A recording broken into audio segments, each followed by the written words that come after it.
and it took over 30 men to write the King James Bible. And let us say, we'll put a stop to the sentence, as our British friends say, a full stop.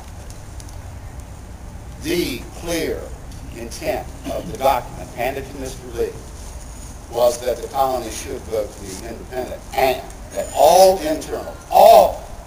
internal workings of each colony shall remain sovereign to the colony. His instructions are fairly clear on that point. The Congress, one more comment, if I may, on this head. The Congress sent out letters to each of the former colonies, and as president of the Virginia Convention, I received one, and we were encouraged as soon as possible to form our own governments, our own separate, individual, independent governments. Yes, sir.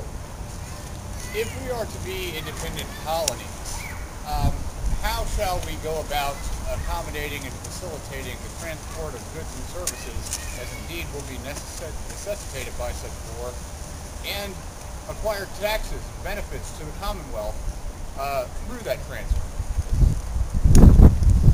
The gentleman inquires how, if our governments are to be independent, how are we to have essential cooperation in regards to taxes and trade and the like to win the war that we are engaged in, essentially? Across boundaries and across boundaries, yes. Yes. There are, I am aware of certain proposals that have been made in the Congress in that regard. I'm not certain how successful they have been as far as raising funds to support our Continental Army. Hardly at all. At present, the Congress has no power whatever to collect any revenue in terms of a tax or impost. And I would object to giving them any such power. Hear, hear. They requisition from the several provinces what is required. Most often, they are but too anxious to comply with any requests. But unfortunately, when the time comes that the provisions for the men are to be sent to General Washington, much too often, gentlemen, some domestic trouble spells an end to it.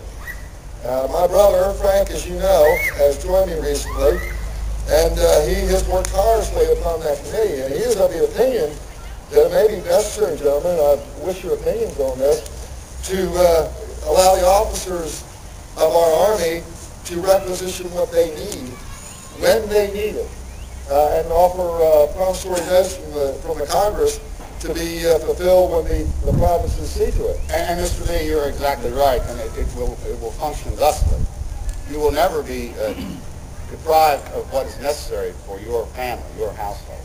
It will be there will be a measuring, a reckoning of what is needed, and then what you can offer up for the greater good of the greater people, with, we hope, someday the promise of payment for your patriotic duty. But I'll say this, I'm treasurer of this colony. There's not enough money in North America to fight this war. If we don't find some allies, what will give us the money to defeat our enemies, this war will be short-lived, and it will miscarry for America.